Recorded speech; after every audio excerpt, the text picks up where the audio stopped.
with that, we'll begin with the Commissioner of the American Athletic Conference, Mike Aresco. Mike, thanks for joining us. If we could get your thoughts on the regular season to date and then on the upcoming championship game in Orlando, please. Thank you, Chuck. It's been a great season, and obviously Friday was an incredible showcase for our league. I congratulate both teams. It was a shame one team had to lose, but I congratulate UCF and Memphis on playing in our championship game, having terrific seasons, and playing for a very likely New Year's Day bowl slot, which is great for them and for the conference. I would, again, congratulate Scott Frost and Mike Norvell on what they've done with those programs. But I also want to, give kudos to Charlie Strong and USF for just an incredible performance. Both teams did great honor to our conference on that day. This has been called the game of the year. I don't think there's any question it was. It's been called a game for the ages, an instant classic. I think all those things apply. And it took two teams playing their hearts out to make it happen. There's a great atmosphere. I salute the fans in Florida, the fans at UCF, and then the USF fans who came over for a terrific day. In addition, we have 7 bowl teams. We're proud of that. We almost had an 8th. Tulane came agonizingly close to being a bowl-eligible team. So we're proud of that fact, and we'll have bowls to accommodate these teams. We look forward to setting up a bowl protocol very soon. And it's been a terrific season. We have 3 teams in the top 25, both AP and coaches polls. We have 2 right now in the college football playoff poll, and I would hope we would get a 3rd. I would hope USF, based on their performance, showed they deserve to be ranked, and I hope they will be. You never know, but we're very happy about that. We have had multiple teams in the top 25 virtually every year of our existence, and if we do make it to New Year's Day, which again, based on the ranking, looks likely, we would. This would be the 3rd year out of the 5-year existence of our conference where we would be playing on New Year's Day in a major bowl game. We won the 2 that we played in, so very proud of what our teams have accomplished. We've got obviously a group of new coaches who've helped build their programs, and they may not have been top-tier teams this year, but you can see the strength building. I also congratulate Temple on becoming bowl eligible on the final day of the season. And I guess, Chuck, we would then, open it up for questions. The championship game should be absolutely terrific. We're looking forward to it. It'll obviously be at Spectrum Stadium in Orlando. I'll be there, and I look forward to seeing many of you there. Okay, we'll open it to questions for Commissioner Aresco at this time. If you have a question, please hit *1 on your telephone keypad to join the queue, and then the operator will introduce you. We'll take our first question from Shannon Green with the Orlando Sentinel. Good morning, Mike. How are you doing? Hi, Shannon. How are you? Doing good. Mike, hope you had a great Thanksgiving. I did. Thank you so much. Hope you did too. I'm pretty sure you saw the ratings numbers on the game for UCF USF. Just wanted to get your reaction to the big ratings that the game did and what that could potentially do for you down the line in TV negotiations. Well, Shannon, I must confess, and I know it's going to sound crazy, I've been busy this morning going over all sorts of things, officiating, you name it, and never even checked to see the rating yet. I'm sure it's on my email and hadn't even bothered to check. I've been busy all morning on something. So what was the rating? Just let me know, because I honestly, I'm sorry? Well, one of the big notes was that it was the 3rd highest rated Black Friday game in that time slot since 2002. And then also, in comparison to that same time slot from last year, there was a 45% increase in last year's game featured Nebraska versus Iowa. That's absolutely terrific. Tom O'Jackson, who's our TV fellow, and I'm sure I have, once I start checking my emails this morning, and we had a lot of stuff going on over the weekend, and I've been sort of bogged down in that from the time I got in. We speculated on the rating, and I thought it would be very good. I thought we had a good lead-in with the Miami-Pitt game on ABC, and I also thought that the end of that game, of course, was magnificent. I thought we'd have a tremendous late tune-in for the game. But I'm really thrilled because what I think it shows what I've been saying all along. There's real interest in this league nationally, and I'm thrilled that so many people saw a great game. Just as a few years ago, the Temple Notre Dame game outrated, I think, the Penn State-Ohio State game the year before that was in the same time slot. It just shows what our teams can do when they play at this level. And the other thing about that game, of course, is it showed a tremendous degree of athleticism, and the quality of play was just terrific. And I think when you have a big audience on ABC watching that, I saw a whole range of tweets from people like Tony Dungy and Geraldo Rivera, of all people, tweeting about what a great game it was, and I think even Dale Earnhardt maybe, I think, was on that list of tweets. So we clearly had a terrific national audience. I'm thrilled to hear that. I knew that it would be a really good rating. But again, it just shows the strength of the conference brand, and I think now we should have a very good audience, Shannon, for the championship game. I would not doubt that with a really good Memphis team playing, in a rematch, and believe me, it'll probably be a very close game. He probably can throw out that score from the first game because you know how rematches are and you know how intense this game is going to be. This is a Memphis team playing at a high level. It's a UCF team playing at a high level. That'll be on ABC as well, and it could, I expect it to be another great showcase for the league. But really pleased about it. Not surprised, though. It was a great time period for us, and people obviously enjoyed the game. Thank you so much. Thank you, Shannon. We'll go next to Mark Giannotto with the Memphis Commercial Appeal. Hi, Mike. How are you? Hello, Mark. How you doing? Not bad. Question going into this week. It's sort of it seems like it's a repeat of past years. How do you feel about the fact that these teams get to this championship game in the AAC, and then a lot of times their coaches are dealing with these, I guess, rumors, speculation about what job they're going to take next. Does it bother you at all that every year that seems to pop up for this league? How do you, I guess, handle that as a league? How do you view that as a league? As a good thing because obviously these guys are doing a great job, or do you feel it takes away from the game a little bit? I think both. It's complicated, and I think bother would probably be the wrong word. It's frustrating. On the one hand, it's a credit to the coaches and to the league that they're in demand and that the P5 schools, want to hire them. That's a real positive. You want to have coaches like that in your league.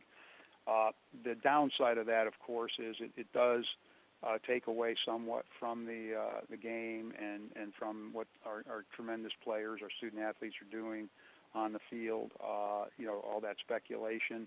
And it's unfortunate because obviously you don't want, when you have a successful coach, you don't want the speculation always to be where's that coach going or this and that. I mean, it's not a great thing. On the other hand, as I said, it just shows the strength of this league and the strength of our coaching. The other thing I guess I would add is I was very pleased, and I send kudos to the ABC group on Friday. They did not talk about this at length. They didn't belabor it. They mentioned it because it's a news item, but it was not the focus of the game. I thought the commentators and the color analysts did a wonderful job with the game, and they did not overdo it on the coaching thing. It was not a constant theme, and I think that was great for the telecast. It just, the focus was on the teams, on what a great game it was, on what their prospects are for the postseason. But yeah, it's a double-edged sword, no question about it. And by the way, one of the reasons you can't get too upset about it is because it's a constant. It's going to happen until we become a P6, until we generate more revenue with a TV deal and can pay our coaches a bit more. We'll have a tough time necessarily keeping them when these P5 schools come calling. Doesn't mean we can't keep them. Doesn't mean we don't have great jobs. I think Scott Frost has talked about what a great job UCF is. Mike Norvell has seen the transformation at Memphis. He took over a program that Justin Fuente built. But you also have administrations at those schools that are, incredibly aggressive and incredibly capable. And so consequently, we have had, a real upgrade in our coaching.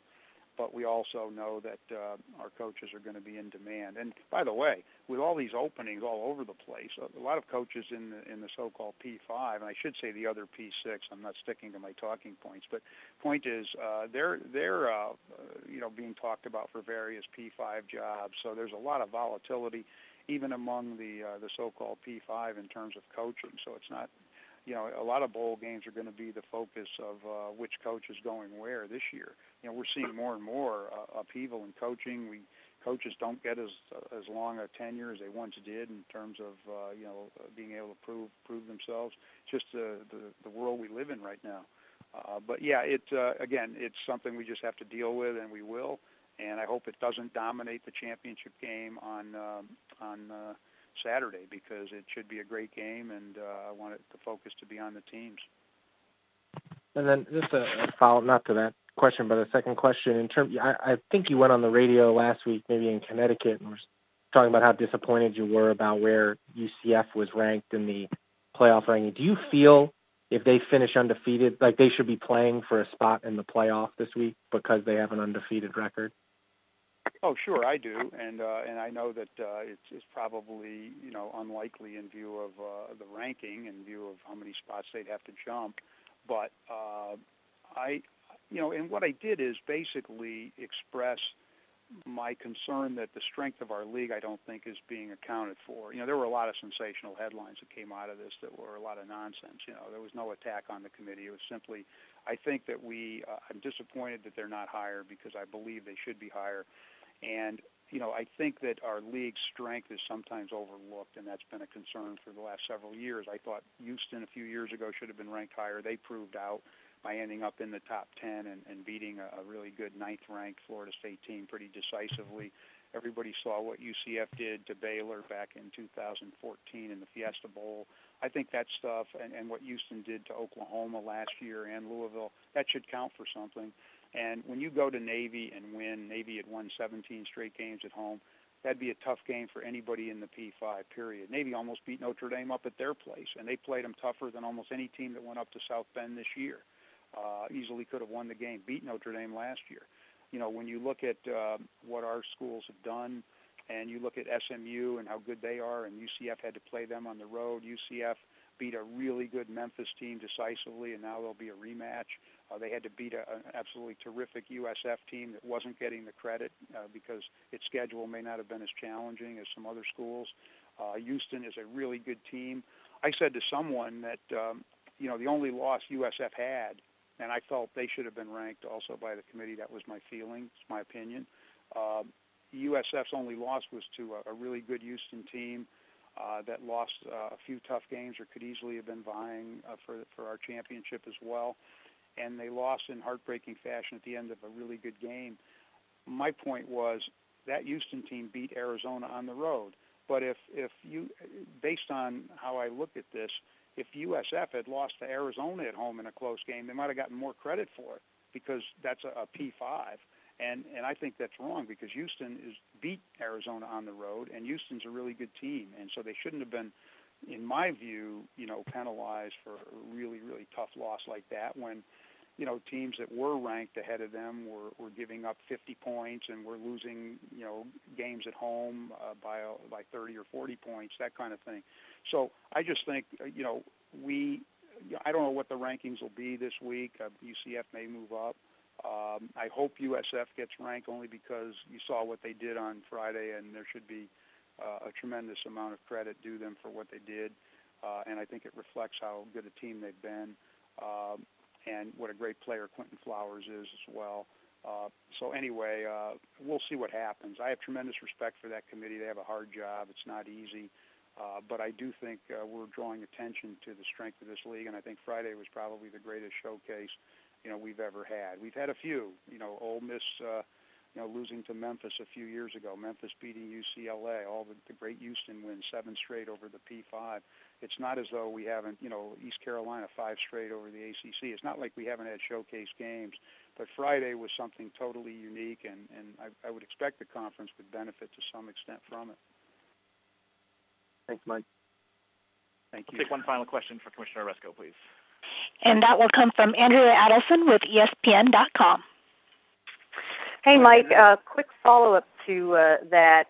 Do you have concerns that the message the committee is sending with this ranking is that a team from a conference like yours or one of the ones outside the Power Five will never really have a chance at the playoff because the strength of schedule won't be good enough?